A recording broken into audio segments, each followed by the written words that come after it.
Hey guys, what's going on? Nivens here. Time for your weekly rock wind-up. Well, two different sides of Stone Temple Pilots popped up in the news this week. Of course, the current incarnation with Chester Bennington on vocals.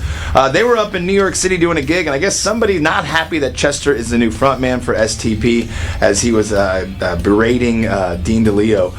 And you can actually watch the video on YouTube. It's great. Dean throws him the out of here, man. At one point, after yelling at the guy and telling him to get out of here, get out of my show, get the out of here, he ended up calling him a knucklehead. That's when you know you've crossed the line with Dean DeLeo. It's a great bit, man. I loved it. The other one is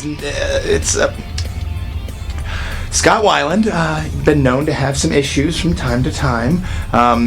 Sang a brand new song this week with the Wildabouts, Vaseline, which you may remember from the Purple CD, and well, just give it a listen.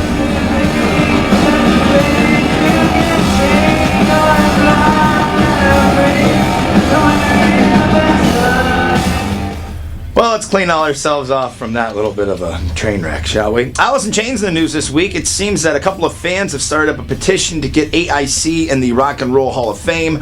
Those guys, as well as Pearl Jam, Soundgarden, as well as Deep Purple, the Melvins, Jello Biafra, Nick Cave and the Bad Seeds, Tom Waits. Anyway, I digress. Iron Maiden, Judas Priest, Motorhead, not in the Rock and Roll Hall of Fame. They are eligible, and we'll see what happens. I guess, I think if I'm not mistaken, I do believe Jerry Cantrell definitely behind this idea. So we'll see what happens next round of ballots. Well, Gwar in the news again this week, as they are going to be going out on the road. 30 years of total domination. These guys have been at it. They're going to be coming to Lawrence August 30th. Support will be Battlecross and Butcher Babies. Oh, man. Well, Black Sabbath and Ozzy Osbourne both in the news this week. Ozzy saying that Sabbath will wrap things up in 2016 with their farewell tour, and the Osbournes, which was rumored to maybe be coming back to television, is not going to happen.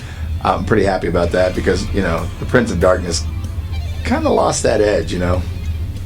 Well, a couple of bum deals in terms of people's health. Joni Mitchell in a coma right now and unresponsive according to reports. And then Lemmy and Motorhead having to cancel a couple shows down in Brazil due to Lemmy's health.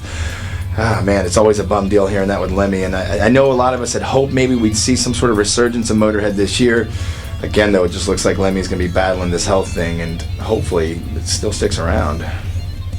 And to wrap up your weekly rock wind-up with new stuff going on, of course, Meanwhile in Burbank, the Stone Sour collection that came out exclusively at Record Store Day, I think, if I'm not mistaken, now streaming online.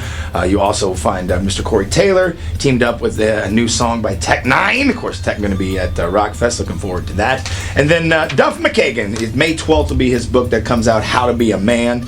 He's also got a little EP coming out for it as well, where he's tapped Izzy Stradlin, Alice in Chains, Jerry Cantrell, just mentioned him earlier, Stone Sour drummer Roy Mayorga, and a couple other guys, so that's pretty dope. Doing some book signings as well, but mostly on the coast. No plans to stop in KC as of yet. I'm Nivens. Have a great weekend doing whatever it is you're doing. I'm going to swing down to Atlanta. I'll be back on Monday, though. Don't worry. Peace. Yeah! Oh! Okay! Yep, we're good. Okay.